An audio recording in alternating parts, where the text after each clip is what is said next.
Christ, I've never seen anything like it. Oh, you will. The universe is a butcher shop. Every soul ends up on the slab sooner or later. Smell alone clings to you. Smells are memories with teeth. They bite deeper than sight. What kind of a monster takes a dump on a fine John Deere like this? Monsters aren't born. They're cultivated. Like crops in a field, except the harvest. The harvest is shame. Well, we should have a look at that body over there. So, we've got a girl on a bicycle, last seen at the rink. Witnesses put her at the hotel before that. Clean timeline, but then nothing. What's your read? My read. Life is not a timeline. Life is a noose. Every choice is just another knot. Some knots get pulled tighter than others. Right, but do we have a suspect? Suspects are snowflakes. Unique, fragile, destined to melt in the gutter. You can arrest a man, but you can't arrest a crime. Any names at least? Barbara, Steve, take your pick. Names are just tombstones waiting for moss. Today he's George, tomorrow he's Gorman, and next week he's just a hot shit on a John Deere tractor. All right, what about motive? Motive. Death is the only dentist. We're all just waiting for the final extraction. Pamela didn't have cavities, she had destiny. That doesn't even make sense. And neither does murder. Neither does love. Both are just skating rinks. Slippery, cold. Somebody always leaves with a broken blade. Okay, fine. Where do we go from here? We don't go anywhere. We just circle. Like flies on carrion. Like clocks that forget what hour it is. You don't solve a case like this. You drown in it. So I'll just put you down for no leads? No leads, just loops. And the loops keep tightening until the city snaps. You see, partner, existence is a Mobius strip, flat but infinite, folding in on itself like a snake choking on its own tail. We're just passengers on a carousel of decay, eating cotton candy sprung from our own morality. Just waiting for the horses to collapse. Justice isn't blind, it's drunk, stumbling through the alleys, pawning its own scales for cigarette money. And truth? Truth is a piñata, filled with worms.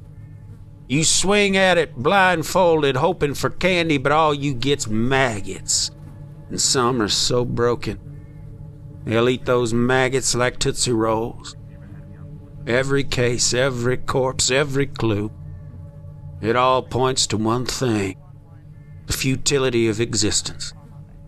Ugh, who's up for a hoagie? Oh God, yes, I love a hoagie.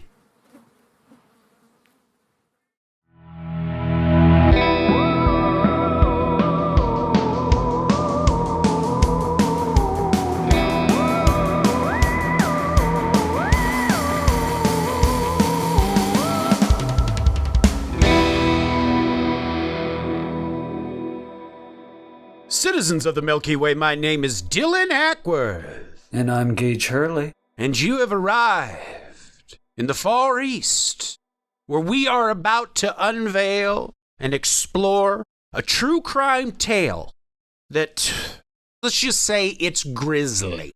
It's grisly, and I ain't talking about bears. In fact, I'll just give a little cautionary note up top. This story is a true crime story, and what happens to this victim is brutal. So heads up, there's going to be a lot of that sort of stuff, the real nasty true crime stuff. Just want to give everyone a heads up. But today's story is Pamela Werner and the Fox Tower Murder.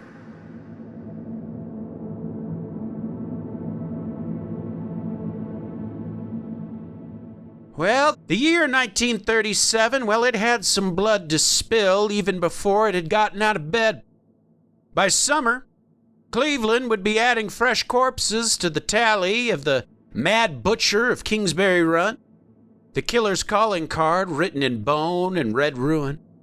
But even as America's industrial heartland trembled under the weight of that butcher's blade, across the ocean in Peking, what is now Beijing today, something darker was stirring.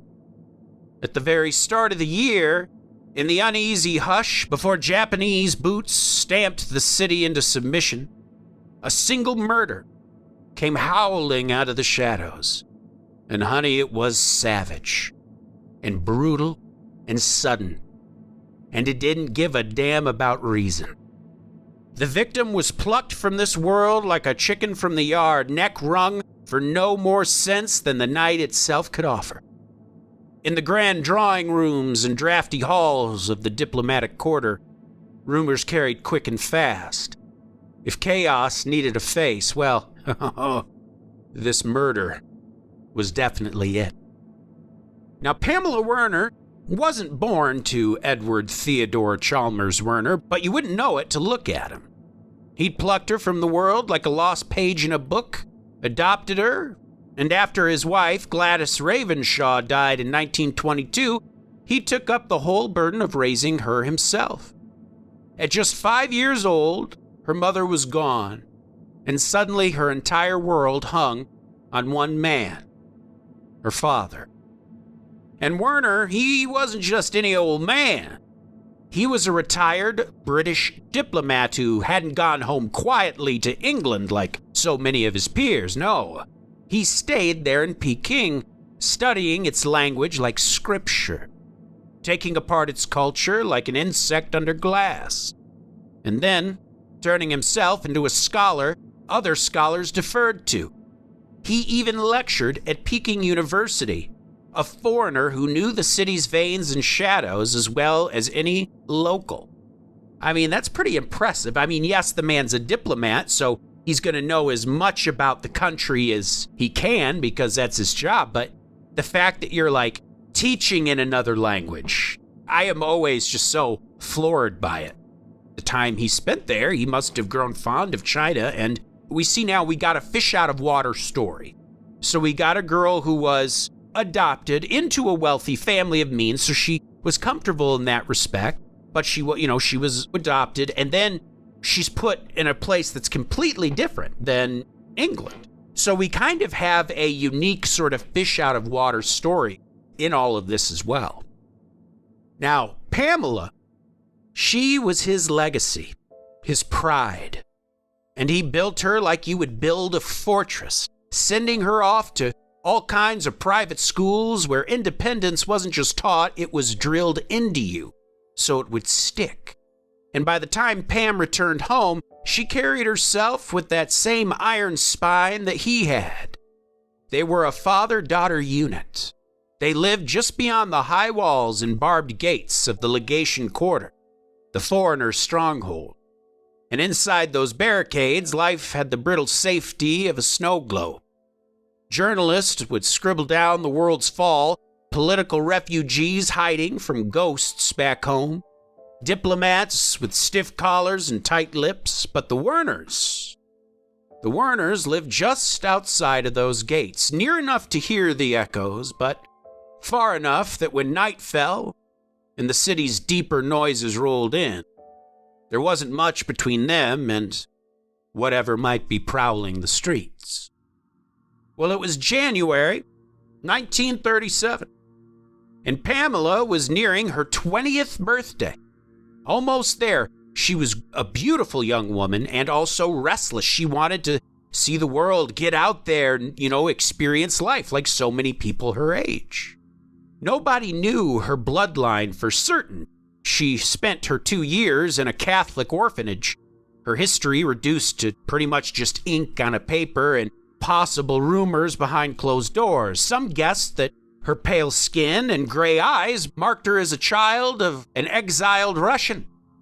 It was the kind of speculation that people in Peking carried like gossip, spoken over teacups and under hushed whispers.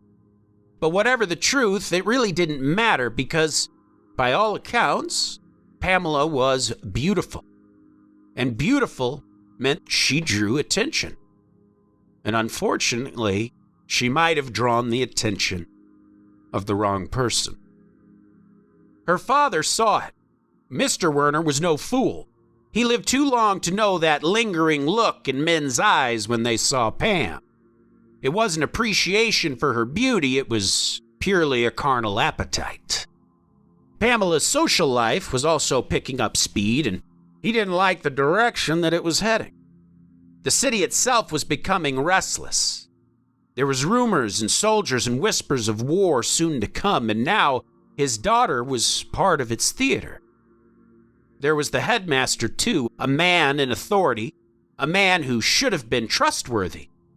Instead, it said that he would make advances towards the young Pamela, closing in on her in ways that made Werner's jaw clench when he'd see it.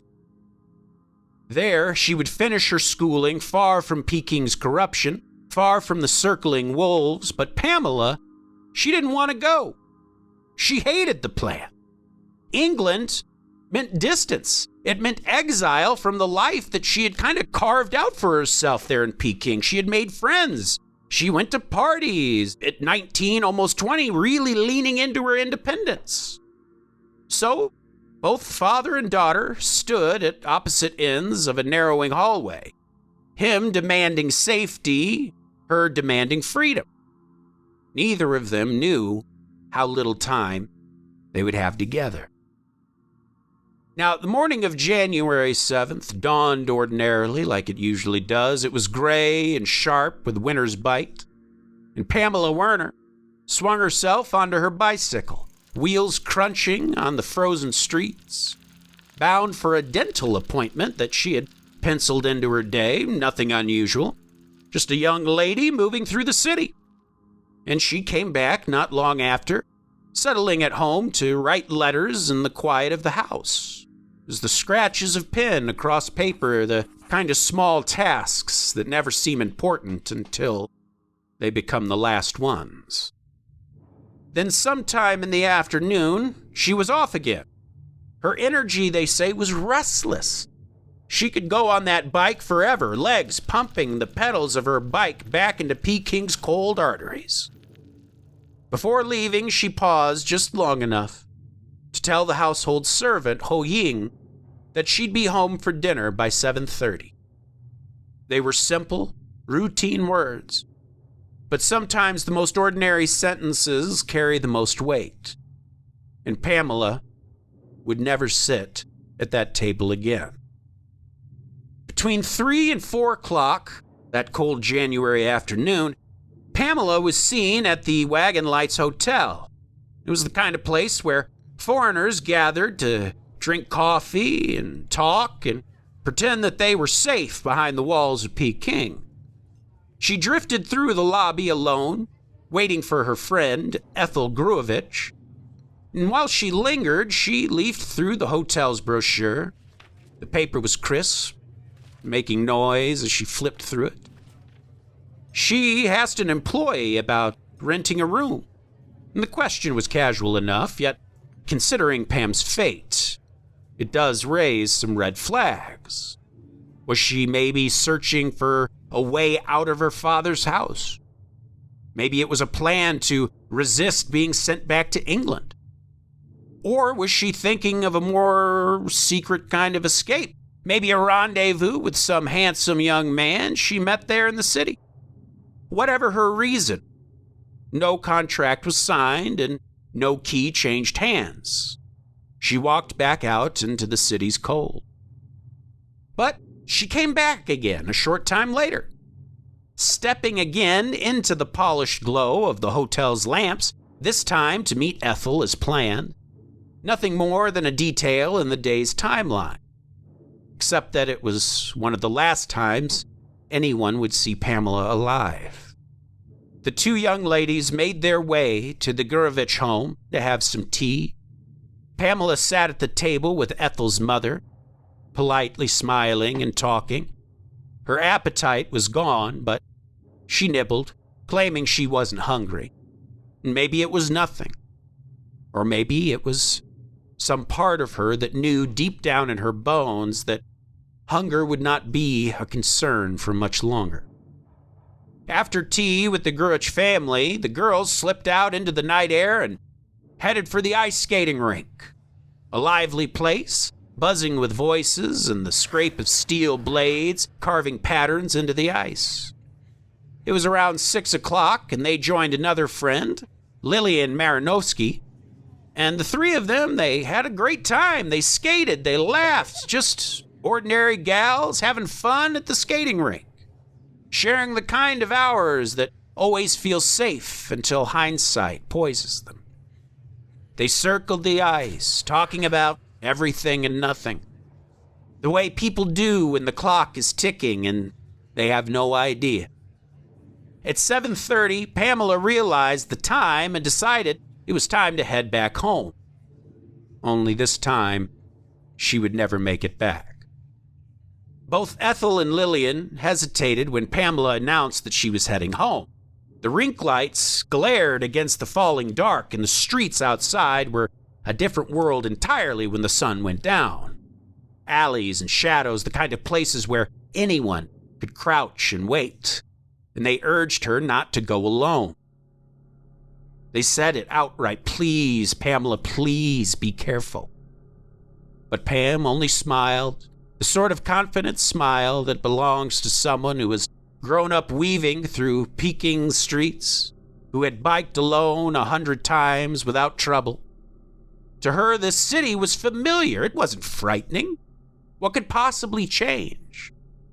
So, Pam slung her ice skates over one shoulder, a little silver gleam under the rink's lights, and she wheeled her bicycle into the darkness. Ethel and Lillian stood there watching, and they didn't know, but it would be the last time anyone would see Pamela alive. Now back at the Werner house, the clock hands, well, they were already past 8 o'clock. And Pamela's father, Edward, he returned home expecting the usual, the rattle of dishes and the sound of his daughter's voice. But on this day, the house was too quiet. At first, he brushed it off. Hey, Pamela was independent, maybe lingering around with her friends, having fun. Nothing to worry about. She knew this city. But when 10:30 came around, and still no Pam, well, that's when unease started to gnaw at him. He sent Ho Yin to the skating rink, hoping for the simplest explanation. But Yin found only locked gates and men with brooms scraping the ice shavings off the rink floor. The place was deserted, empty of voices and laughter. No one had seen Pamela. There was too many skaters, too much noise. She had slipped into the crowd like smoke. When Ho Yin brought back the bad news, Werner grabbed a flashlight, its beam cutting through the Peking night as he walked the streets around their home, calling his daughter's name into alleys that seemed to swallow the sound whole. Werner's search ended empty-handed. He returned home that night with nothing but fear clinging to his soul. It wasn't until the next morning that the truth clawed its way to the daylight.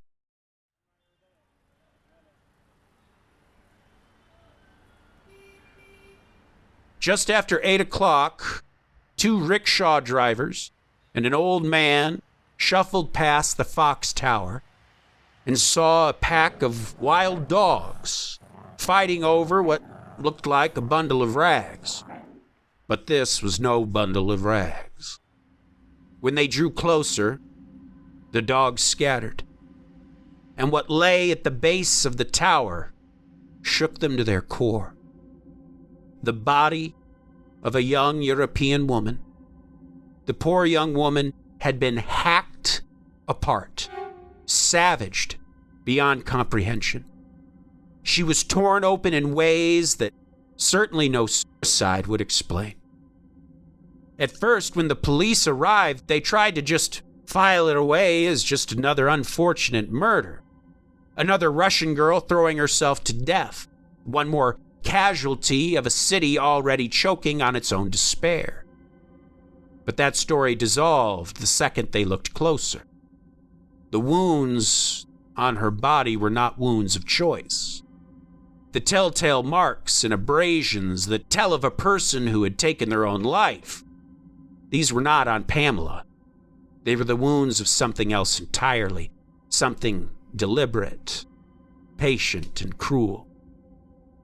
Something interesting that, they note the Russian thing, and I guess at the time there was a Russian population living there, and for whatever reason, I guess self-harm and suicide rates among that Russian community was very high. And so that's why when the police first saw this European girl laying on the ground, they thought maybe she threw herself off the tower or did something to herself. But then obviously they get a close look and they tell this was not something someone did to themselves. And then fate delivered its cruelest jab of all. Werner himself, Pamela's father, came stumbling into the crowd around the tower, still hunting for his daughter. He pushed through the murmuring crowd, through the men pointing and shaking their heads. And when his eyes fell on the jewelry, on the clothes he knew too well, his search tragically ended. The bundle at the foot of the Fox Tower was his darling Pamela.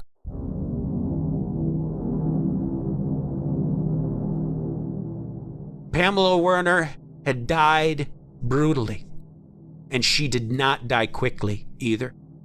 The first weapon, a smooth, heavy thing, possibly made of wood or stone. This object had been used to bludgeon the poor girl.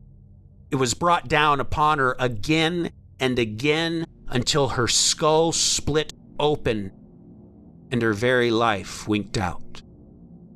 And that already hideous act should have been the end. That should have been enough. But this bastard wasn't finished. Death only opened the door for what he was really looking for. Even after Pamela had died from the brutality of that attack, the blows just kept coming, pounding her so hard that her bones turned into fragments, battering flesh into pulp. And then came the knife. Over and over, his knife was used to stab into a body that had already gone cold until there was nothing left but a ragged ruin. And oh, dear listeners, still it went further. Her abdomen was opened with precision. Whoever did it knew what they were cutting. The organs were lifted out, the blood drained as if the killer wanted her emptied, hollowed out, the way a hunter might hang a deer carcass to let it bleed out. Her ribs had been broken outward, somehow snapped from the inside. Where her heart should have been, there was only a void, a gaping raw cavity of bone and sinew. And then came the final desecration.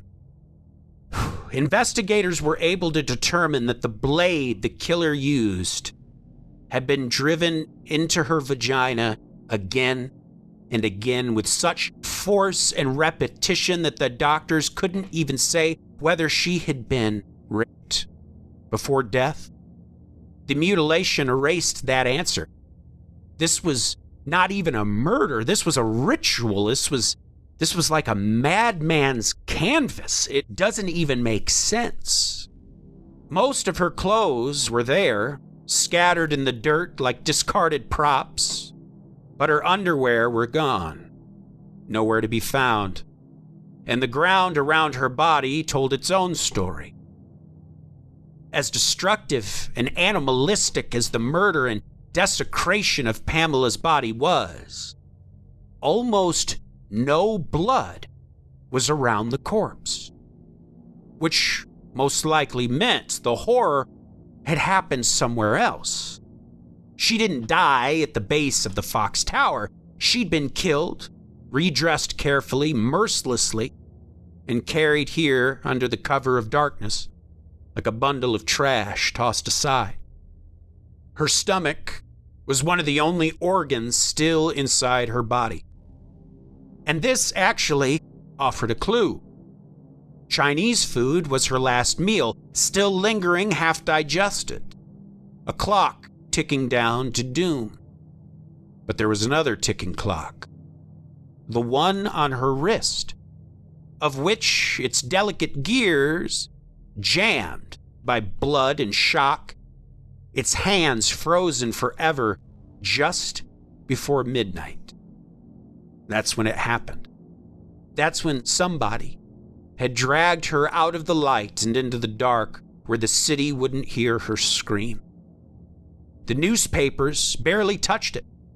A mutilated girl in a city already burning with tension, that kind of story could tip the balance from fear to full-on chaos.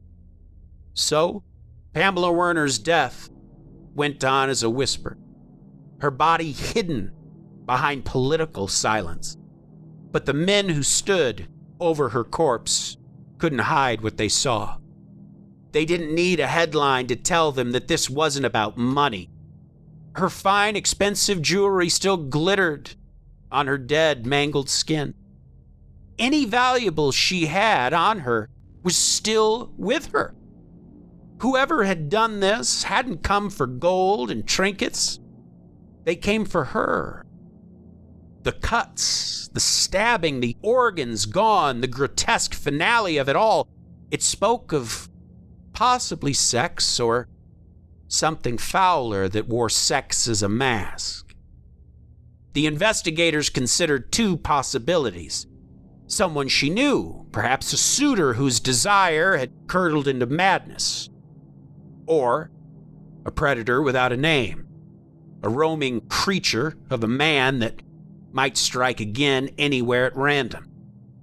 And in the silence after those rumors, the bustling city almost seemed to hush. It seemed to be leaning in, listening, waiting to see which nightmare would prove true. The truth was, there wasn't much to go on. Pamela's body told one story, but beyond that, nothing. A cruel silence for those living whose hearts and souls needed answers. And in that vacuum is when rumors started. Not about a stranger lurking in the alleys, but about Pam's father, Mr. Werner, a retired diplomat, a scholar, and a man with more ghosts than friends. The foreign community knew him as a prickly sort, the kind of man who always seemed to be chewing on a bitterness that he just couldn't spit out, he couldn't move away from. Some of them swore that they'd seen his temper before, that once he struck a young Chinese man across the face with his cane, just for looking too long at Pamela. People remembered that now, held it up in their minds like a piece of bloody evidence. Maybe, they thought, maybe that cane had only been the start. Sure, it was an ugly thought, the kind that spread like smoke in a closed room, that the man scouring the city with a flashlight on the night of her disappearance, calling her name into the dark, might have very well been the same man who left her in pieces at the base of the Fox Tower. For all the rumors, no one could pin it on Werner, Pam's father. There wasn't a single thread of real evidence tying him to his daughter's death. The investigators knew it too. Most of them believed it too, that the monster who had done this was someone else, though they couldn't say who or why. Motive was a ghost that refused to take shape. That was an interesting thought. At the beginning of the story, you get the feeling, hey, her dad's a little protective, right? But then when you think about that after the tragedy, then suddenly you can kind of see it in a different light. Almost like, hey, she's mine. Maybe if she was having some sort of relationship with a young man, almost like maybe it threw him into a rage. Just a sense of, this is my prized daughter. And then if she does something like that, she's ruined, she's spoiled. And maybe that led to it. But obviously, there's nothing pinning it on that man. But I did think it was interesting, and the source did a good job of pointing that out. It showed you how, even as you're reading the source, this kind of mundane thing that later becomes, oh, wait a second. Yeah, that is true. Yeah, it makes you wonder, was he protective or was he possessive? Exactly. It could go either way, but let's assume for a second that he was possessive and that this was a crime of passion. It still seems really unlikely that a father would do something so disgusting to the body of his own daughter, even if it was a crime of passion. It comes across more as the behavior of like a serial killer. Absolutely, it does. And because you would think if it was the father, I mean, who knows? You would think if he flew into a blind rage, you'd think he might strangle her. Or, I mean, her death was actually pretty much just the beginning of it. I think that's a good point. I mean, even if he did fly into a rage and kill her, I can't imagine, even after she was dead, like doing all that stuff. Seems very unlikely. Seems just crazy for a father. And another thing to think about, and the source even kind of hints at it, is we know the story of Mr. Werner hitting that young Chinese man with his cane. And we know that whatever bludgeoned her was either wood or stone. I mean, he's already got a weapon that he uses. He's not new to smacking people around. That's true, though. That could be so many things. Right, because once again, maybe he got so mad he hit her and bludgeoned her to death, but then all the shit that happened afterward, it's like, yeah, that doesn't seem to link up with, even if this guy was a bastard, it doesn't seem to link up with what we know about him, essentially. Ooh, just had to take a quick pause there, Creep Street, just to give your poor palpitating heart a rest. If you're enjoying this episode, go ahead and follow us on Facebook, Instagram at Creep Street Podcast, Twitter at Creep Street Pod, TikTok at Creep Street Podcast. That's right. And if once a week is not enough for you, just head on over to patreon.com for all sorts of goodies. We got 3 different tiers there, something for every tier. So get your fixins. We even got a free tier where you can listen to the weekly sketches before they go live on the episode. Now, without further ado, back to today's story.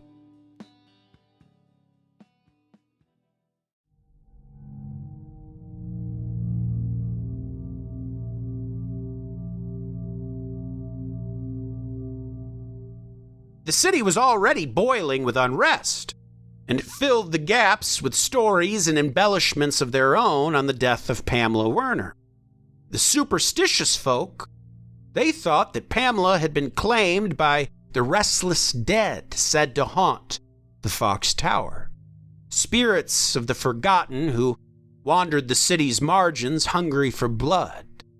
And if you stood near that tower at night, they said you could feel it, that the air was colder, heavier, as though something unseen had never left the place.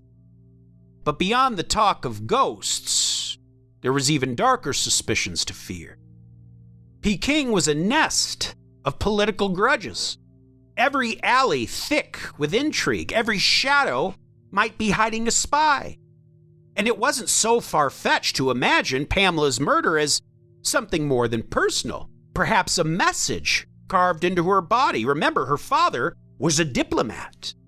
Maybe it was a warning, a settling of some score that this person thought they had to settle. That maybe it had nothing to do with her at all, and everything to do with the city she lived in and the politics that drove it. Now, not everyone believed Pamela's death had sprung from lust or madness. Like I said, some thought it reeked suspiciously of politics. The kind that soaked the streets of Peking like lamp oil waiting for a match. Helen Foster Snow, an American journalist living not far from the Werners, told of her own theory. That the killers had meant to butcher her and not Pamela.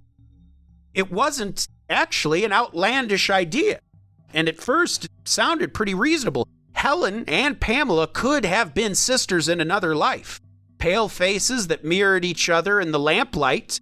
Helen and her husband Edgar had made enemies with their pens, writing words sharp enough to piss people off in the Chinese government. And enemies in Peking didn't send letters or make threats, they sent men with knives. And that was, I thought, pretty interesting. Like, maybe it was a hit on this journalist, and under the dimly lit streets, they got the wrong person. I mean, it sounds like Werner was always seen as kind of an outsider, and it seems like it could have easily been racially motivated. And then you think on top of that, if it's like a political thing, and they indeed did mistake her for Helen, it doesn't seem so far-fetched that they might think that they looked like the same person. Absolutely. And if they lived close to each other and you see them in that area, you would assume it was them. Plus, yeah, it would make sense as far as the political statement is concerned too, because it's such a brutal thing. It's like, yeah, you could definitely imagine a group or even an individual thinking they were making a statement by doing this to Helen. Absolutely. I mean, to this day, killing journalists it's a way of sending a message, essentially. But, we see it all the time. But here, and this is interesting, a very important fact that we need to consider to add a little context is that typically assassins don't work like this. Assassins are typically more businesslike. It's one shot in the back of the head and you walk away before the blood's even cold. What happened to Pamela, though, was different. It was slow and deliberate. It was like a study in cruelty. If they had mistaken her for Helen, they hadn't just killed the wrong girl, they had literally broken every rule of the trade.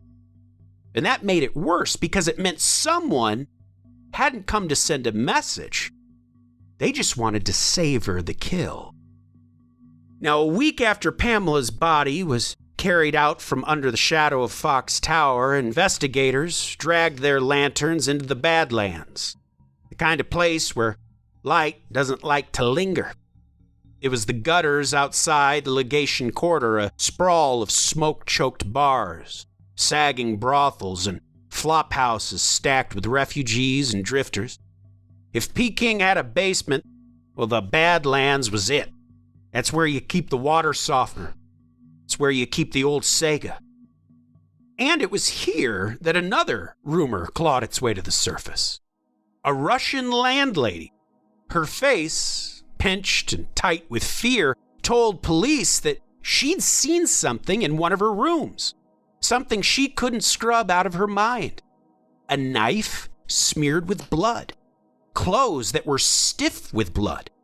The tenant was a Canadian, a ghost of a man that everyone knew only as Pinfold.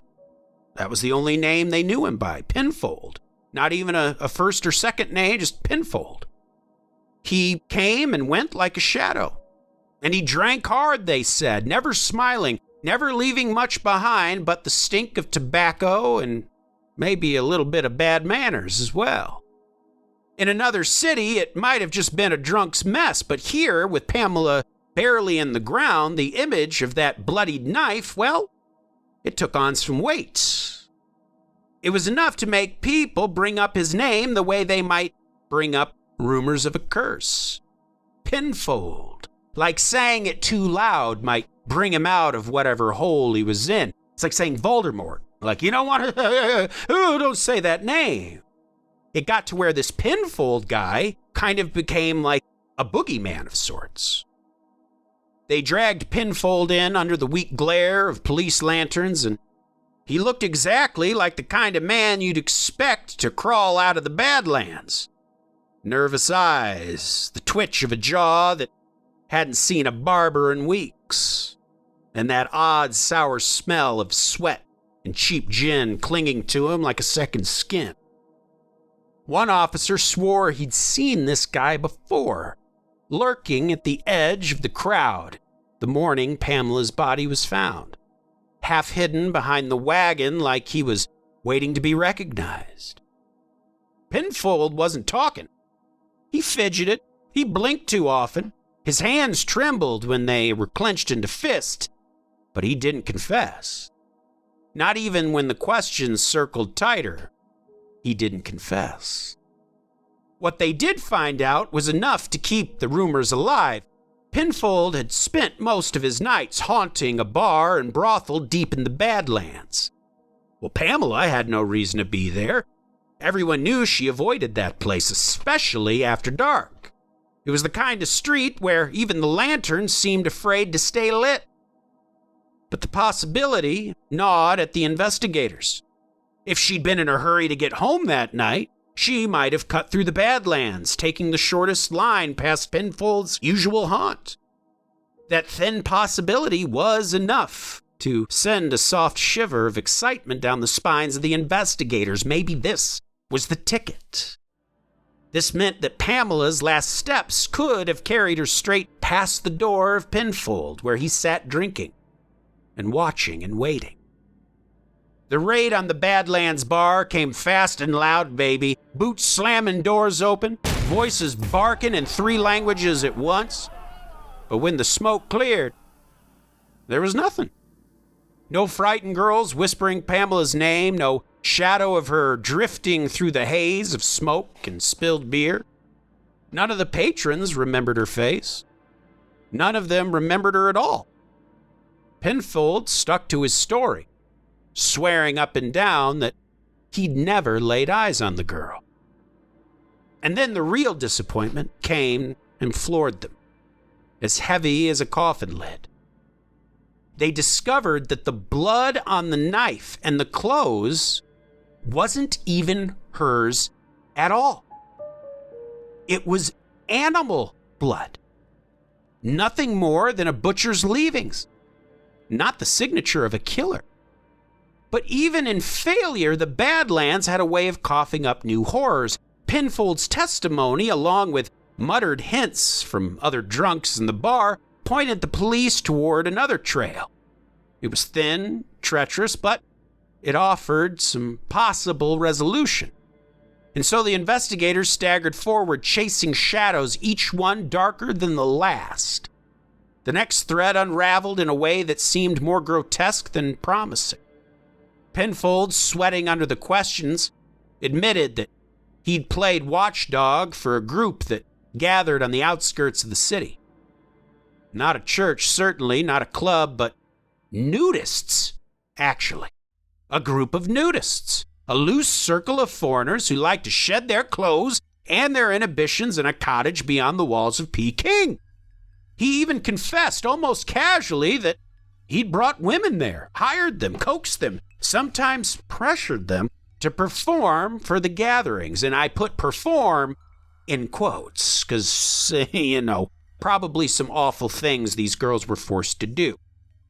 And behind the laughter and all the wine, the cottage carried the smell of something ritualistic, something off-kilter. The organizer of these twilight meetings was a man that would stick in the investigators' notebooks like a splinter. And this man's name was Wentworth Prentice, an American dentist. He was Harvard-trained, now living in China, and a man who seemed to have exchanged his drills and pliers for darker appetites. What began as a murder hunt was now bleeding into something stranger. It was a whole carnival of secrecy. How many people knew the truth? Or how many people knew part of the truth? No one could say. Suspicion had a way of circling Prentice like a dog scenting rot. His wife had left him years earlier in 1932, fleeing across the ocean with their children in tow. So that means this lady hated him so much, she went across the damn ocean to get away from this guy. Rumors in consulate files hinted at something even darker than a failed marriage, but rather the suggestion that Prentice might have been dangerous to his own blood. His flat sat like a watchtower over the ice rink where Pamela skated her last carefree hours away. When police knocked, they found the walls had recently been painted. New, fresh coats covering whatever story the plaster might have told. Now, Prentice tried on an alibi that didn't quite fit. Maybe a size too small. A movie alone, nameless in the dark, thin as paper, baby. He lied, too. Said he'd never worked on Pamela's teeth, though there were reports that he had. And then there was another man, another suspect named George Gorman, an Irish journalist who defended Prentice so loudly that it seemed like panic. Gorman's name appeared again in the files in the nudist circle. Worse, he and his wife had hosted Pamela for tea just days before her murder. There were rumors, and persistent ones, that Gorman had made advances towards Pamela. Advances that she refused. What had begun as a simple list of suspects was hardening into a knot of men, each orbiting Pamela in her final days. Their stories cracking at the edges, and my God, I mean, how weird can this get? Now we've got a nudist colony. Yeah. And we've got like a whole ring of people that could be in on it. Like, it's certainly a lot of twists to this one and a lot of potential suspects, and they're all weird. They're all really strange. It's like, was there some sort of eyes wide shut going on? Like, was her death, let's say, was it some sort of a weird sex ritual? Like, because there is what is known as sex magic. Aleister Crowley kind of made it well known. Who knows? I mean, at this point, anything. I mean, because we know so little that anything would seem to answer the question. It was so easy to imagine a sex cult with murder in its bones moving in the shadows of Peking. But the truth was murkier. Drowned in the tides of war that would soon sweep records into oblivion, what survived was a tangle of rumor and finger-pointing. Accusations. Wentworth Prentice's name lingered, wrapped in these accusations that might have been true. Or might have been inventions of a city eager to lay its horror at the feet of a foreigner. But the files were gone, eaten by conflict. The truth now only in rumor. Now, Mr. Werner, Pam's father, was stricken and furious, refused to let the trail go cold. He became an investigator, a prosecutor, and witness all in one, chasing phantoms in the alleys of Peking, his grief driving him. But grief is no clean-eyed judge. His writings bristled with conviction, but whether they were true or not was a question that no one could really answer. Still, one thing was certain. He wanted to believe his daughter had not been butchered by a local hand. To Werner, the killer was a Westerner, someone who perhaps moved in Pamela's world, drank the same tea, skated the same rink. He seethed that names like Pinfold, Prentice, and Gorman were allowed to cool, their trails left to fade in the dark, and the longer the case stretched on without justice, the more Werner's voice rang like a curse. Other investigators chased different devils. Some said Pamela's killer was the boy her father had once struck with a cane, a humiliated suitor who never forgot the sting of her father's rejection. Others said it was perhaps a young man from her school, someone that she'd also turned away, leaving him to stew in rejection until it soured into rage. And in the years that followed, Mr. Werner's own certainty began to fray. The idea of a murderous sex cult losing its grip on him, and his fury circled back, tightening like a noose. At last, he convinced himself that the youth he'd once beaten, the one who had dared to look too long at Pamela, he was the true butcher. Now, whether he was right or wrong really isn't the point. In Werner's mind, the crime had come full circle, the blood of his daughter staining back onto that single act of violence. One strike of the cane, years earlier, echoing forward now to murder. There were long-running rumors that Pamela's butchered body was some sort of a message carved in blood. The missing organs were less evidence than punctuation. Maybe her flesh had been taken for medicine, or for magic, or for some darker appetite that no one dared name aloud. Others painted her killer as a Ripper reborn, a hunter who had slipped into Peking streets to practice his work and was even now still out there, waiting for another chance to strike. And then there was the theory steeped in politics. Maybe Pamela had been chosen by the Japanese, not by accident, not by lust, but by calculation. A reprisal, some whispered, for the summer before when the two of their officers were cut down by British guards in the legation quarter. If that was true, then Pamela hadn't just been killed, she'd been executed. Either way, the shadows were full of theories, and none of them made the night feel safer. And then, like so many horrors in history, the murder of Pamela Werner slipped beneath the tide of war and history. Peking fell to the Japanese, and the city's nightmares were replaced by newer ones, louder ones. Whatever had stalked Pamela was drowned out in the chaos. Her father, as stubborn as a stone, stayed behind as long as he could, chasing phantoms of evidence until his own death in 1954. But no arrest ever came. No faces in the dark. Just silence.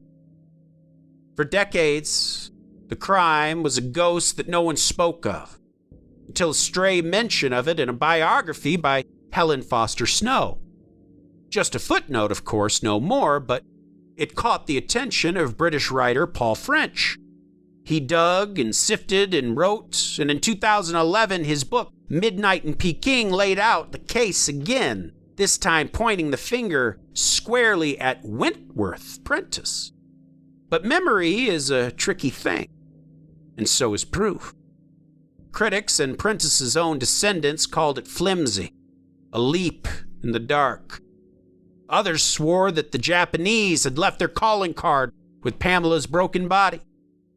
There's no verdict, no certainty, just a shadow and memory of a girl, not even 20 years old, walking home alone through the dark streets of Peking, followed by something that never had to answer for what it did.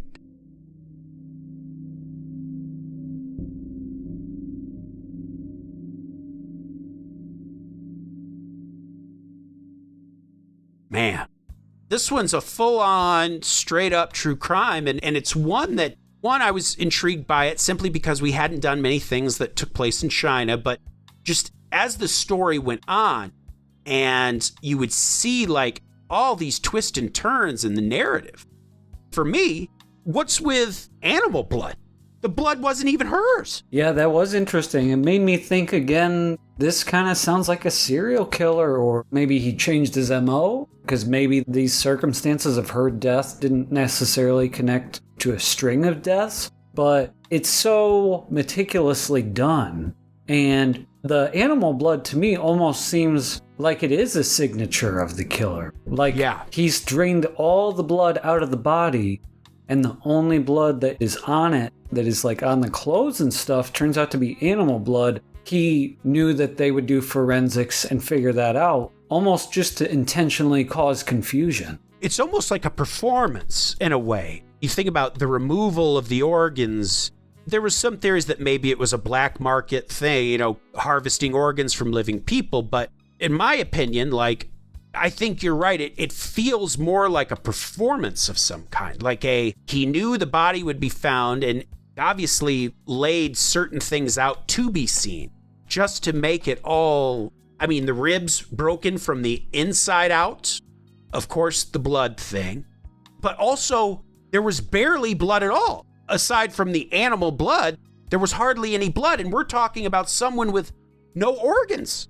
So, literally, they were drained somewhere and then dropped there at Fox Tower. Yeah, it's very taxidermy-like. Right. It sounds like the kind of thing a really sick killer would do. Right. But again, it almost seems like it would be a pattern that you would see. Now, who knows? I mean, maybe this was a serial killer who was caught for another crime before he could actually continue the pattern. But they never connected him to this particular murder. Right. Definitely interesting to think about. I mean, some of the other stuff is kind of interesting too, but it doesn't feel like any one of them ties it all together, ties everything together. And the dad, I definitely feel like the father is probably innocent. He comes across as the kind of father who's trying to get to the bottom of it himself. And like, who knows, but he probably was kind of honed in on that guy he hit with his cane just because he needed an explanation. He needed somebody to blame. And you know what's interesting?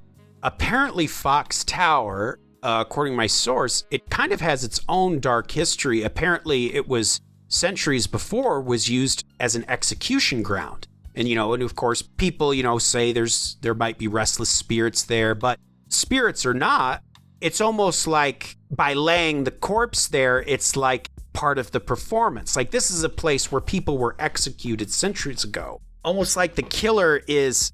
It's like symbolism. Yeah. Which is a very serial killer thing to do again, like to really think about all those details and even, the placement of the body. It's like somebody trying to send a message. It definitely feels like someone trying to send a message. And again, that kind of plays into that other theory we talked about, the mistaken killing and maybe they intended it to be Helen, the reporter. Right. And another interesting thing that my source pointed out was, I guess in traditional folklore, traditional Chinese folklore, mutilation after death means the soul can't find peace. So it was also a symbol of not only is she dead, she won't have peace in the hereafter. So all of it's kind of like the person kind of used a lot of different things. Like they used the legends and the lore of the city and the culture, kind of almost themed it in a way. Her murder is almost themed by it. Some interesting things to think about, too. All of her clothes were there, her jewelry, but the underwear are gone. Now, who knows what that means? I mean, we know that her private parts were obviously savagely hurt with that knife. There's so many different ingredients here. It's like, well, that would seem like someone, like a pervert in some way, who's taking as a trophy. And this person could very well be that. I mean, if they're going to butcher someone, they might as well just be a fucking pervert as well. I can't imagine them getting too torn up about that. No matter who did it, they are one sick individual, but it seems like everything they did was intentionally trying to draw attention to what they did. Yes. And remember the other interesting fact, her watch froze just before midnight, just like the clocks on the ship froze at 10:25. Now, did her watch get broken during the attack? Or was this a deliberately staged clue, like maybe the killer stomped on it? So we've got Gorman, the Irish journalist, we've got Wentworth Prentice, the American dentist, and Penfold, the Canadian nudist. So, I mean, we've got a full... the suspect, this truly is an internet. You've got all these people there from all over the world. You got an American, a Canadian, an Irishman, and then, of course, Pamela and her father are British. This is it's kind of a globe-trotting mystery in a weird way. This one there's so many threads. Absolutely. And obviously it was so long ago, 90, 100 years ago at this point. This one's probably never going to be solved, but it's certainly just a vexing one. Just a real mystery. Right. I'll tell you what else is probably never going to be solved. Oh, yeah? What's that? It's how the hell did we find such perfect and beautiful top-tier Patreon subscribers? Of course, the Dream James Watkins, the Finnish Face via Lundqvist, the Madman Marcus Hall, the Tenacious Teresa Hackworth, the Heartbreak Kid Chris Hackworth, the oh-so-suave Sean Richardson, the Notorious Nicholas Barker, the Terrifying Taylor Lashmet, the Count of Cool Cameron Corliss, the Archduke of Attitude Adam Archer, the Sinister Sam Kiker, the Nightmare of New Zealand Noeline Vivilli, the Loathsome Johnny Love, the Carnivorous Kevin Bogey, the Killer Stud Carl Staub, the Firestarter Heather Carter, the Conqueror Christopher Damian Damaris, the Awfully Awesome Annie, the Murderous Maggie Leach, the serve sexy Sam Hackworth, the evil Elizabeth Riley, Lauren Hellfire Hernandez Lopez, the maniacal Laura Maynard, the vicious Karen Van Vieren, the arch nemesis Aaron Bird, the sadistic Sergio Castillo, the rapscallion Ryan Crum, the beast Benjamin Huang, the devilish Chris Doucette, the psycho Sam, the electric Emily Zhang, the ghoulish Gert Hankum, the renegade Corey Ramos, the crazed Carlos, the antagonist Andrew Park, the monstrous Michaela Schur, the witchy wonder J.P. Weimer, the freaky Ben Forsyth, the barbaric Andrew Barry, the mysterious Marcella, the hellacious Cale Hoffman, and Pugblorb, the poltergeist. Oh, yeah. Oh, if you want to be just like those folks, you head on over to patreon.com/creepstreetpodcast for all sorts of goodies. I've already recorded one bonus episode. It should be going up tomorrow. We've got another one coming out about a ghost ship this month. Folks, right now is the time to jump into the Patreon. We're going to use October as like a drive. We're going to do a Patreon drive. Mm-hmm. You know, like NPR, like an NPR drive or a PB. What we're going to do is if anyone at any tier, 2, 5, or 10, we are going to give you a shout out and a nickname. And even if you sign up as a free member, which you can do, there's a free tier. What we do with the free tier is the comedy sketches, we post those there before they go up online. So you can get little tidbits and it kind of gives you a hint of what this week's episode's going to be. If you even just go as a free member, we'll give you a shout out and a nickname. I think that's a good idea. We want to bring you in. We want to make this club bigger. We want to start doing, I would love to start doing, I know like with Netflix, you can do watch-alongs where you everyone watches something, even, all over the world, in different parts of the world, we all watch something together. That could be kind of fun. I would love to do something like that. That would be a lot of fun.